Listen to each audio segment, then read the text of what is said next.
what do all of these moments have in common? They all nail the perfect comedic timing. Hey everyone, today we're diving into what might be the most crucial element in comedy: timing. The difference between a joke that kills and one that bombs often comes down to just a few milliseconds. But what exactly is comedic timing, and how can you master it in your own comedy? At its core, comedic timing is about controlling the rhythm and pace of how a joke unfolds. It's when you pause, when you rush, when you deliver the punchline, and how long you let a moment breathe afterward. It's like being a conductor of laughter. There are several key elements to comedic timing that we're going to break down today, including the setup and punchline structure, the power of the pause, the unexpected acceleration, the callback timing, and the reaction beat. Let's see these in action through some of the most perfectly timed comedy moments in film and TV. Every joke has two main parts: the setup and the punchline. The setup creates expectations, and the punchline subverts them.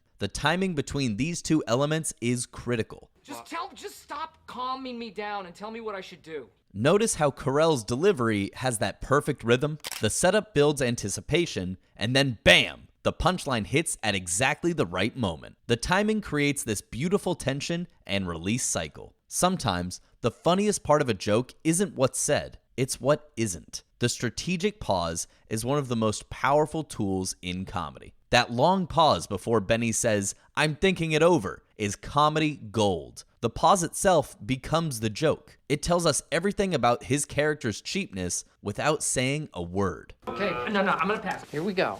Michael's birthday. The Office mastered the comedic pause with the reaction shot. Jim's looks into the camera create perfect timing beats that let the audience process the absurdity they just witnessed. While pauses create tension, sometimes comedy comes from the opposite, speeding things up unexpectedly. See how they suddenly accelerate the dialogue? That unexpected shift in tempo catches us off guard and amplifies the humor. Abbott and Costello's timing is legendary. The way they gradually speed up the routine creates this amazing comedic crescendo that's impossible not to laugh at. A callback references an earlier joke, but timing is everything. Wait too long, and people forget the original joke. Do it too soon, and it feels forced. Excuse me.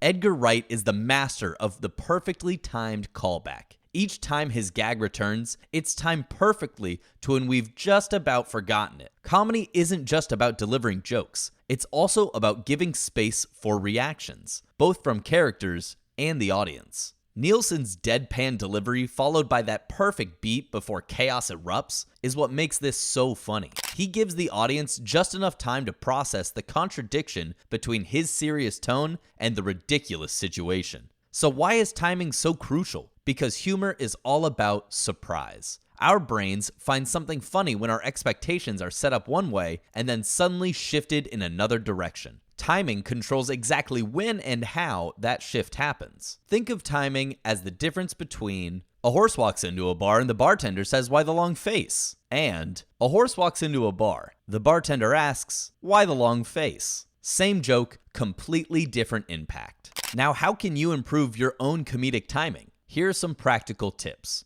1. Study the masters. Watch comedy specials with the sound off sometimes just to observe the physical timing. Then watch it with the sound to see how verbal and physical timing work together. 2. Record yourself. Nothing reveals timing issues like hearing your own delivery. Record yourself telling jokes and listen critically. 3. Practice the pause. Force yourself to hold pauses longer than feels comfortable. Most beginners rush through pauses because silence feels awkward. 4. Read the room. Different audiences require different timing. A tired audience needs more time to process jokes than an energetic one. 5. Embrace the unexpected. Sometimes the best comedic timing comes from breaking established patterns, speeding up when they expect you to slow down. And 6. Find your rhythm. Every comedian has their natural cadence. Discover yours and learn to modulate it for different types of jokes. Let me share what some comedy legends have said about timing. Jerry Seinfeld once explained, "Comedy is all about timing. If it takes you 3 minutes to tell a 2-minute joke, you've failed." Carol Burnett put it this way, "Comedy is tragedy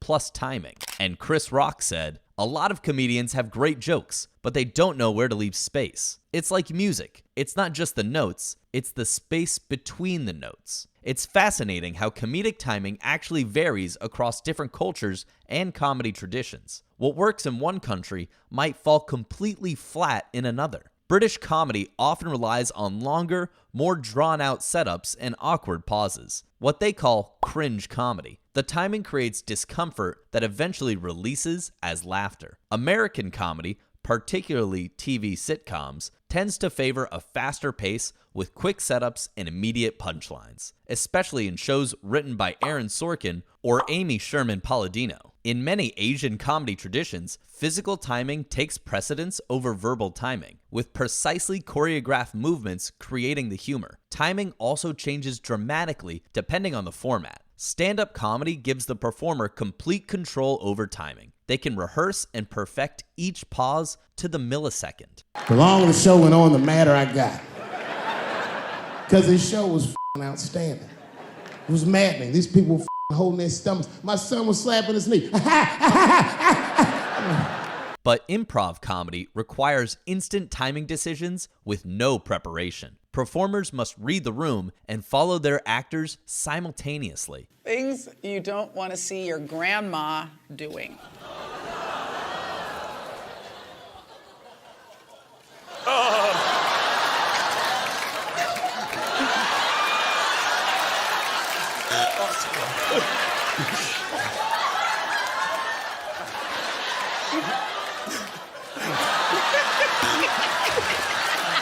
And then there's sketch comedy, which combines elements of both, scripted but often performed live. What's incredible about shows like Saturday Night Live is how they adjust their timing between dress rehearsal and live show based on audience reaction. There's actually fascinating research on why timing affects humor so much. Studies show that our brains process humor in the same regions associated with reward and surprise. When timing is perfect, there's a measurable spike in dopamine, the feel-good chemical. We literally get a biochemical reward for getting a well-timed joke. Researchers have even found that there's an optimal cognitive processing window. Too quick, and we don't have time to form expectations. Too slow, and we've already predicted the outcome. Of course, we can learn just as much from when timing goes wrong. Bombing on stage often comes down to timing issues. Here, the comedian rushed through the important setup details, so the punchline lost its impact. And here's a perfect example of waiting too long. The pause killed the momentum,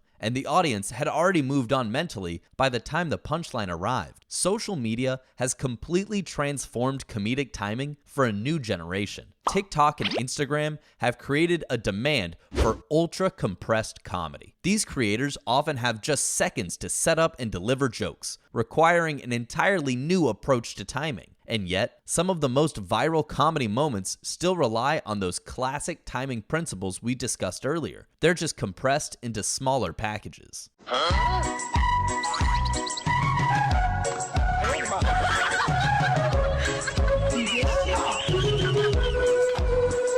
Comedy timing isn't just for professional comedians. Whether you're giving a presentation at work, telling a story at a dinner party, or making content for social media, understanding the rhythm of humor can make you more engaging and more memorable. Remember, timing isn't just about being fast or slow. It's about being deliberate. Every pause, every acceleration, every beat should have a purpose. The beautiful thing about comedic timing is that while it can be studied and practiced, there's also an intuitive element to it. Sometimes you just feel when a moment needs to breathe or when it needs to move quickly. So keep practicing, keep watching great comedy with a critical eye, and most importantly, trust your instincts. Your natural sense of timing might be better than you think. So now that you know all about comedic timing, I guess I should end this video. But I won't. Just kidding, I will. Thanks for watching. If you enjoyed this breakdown of comedy timing, hit subscribe for more videos breaking down the art and science of making people laugh. Leave a comment with your favorite perfectly timed comedy moment. And check out our follow-up video next week on the psychology of why we find certain things funny.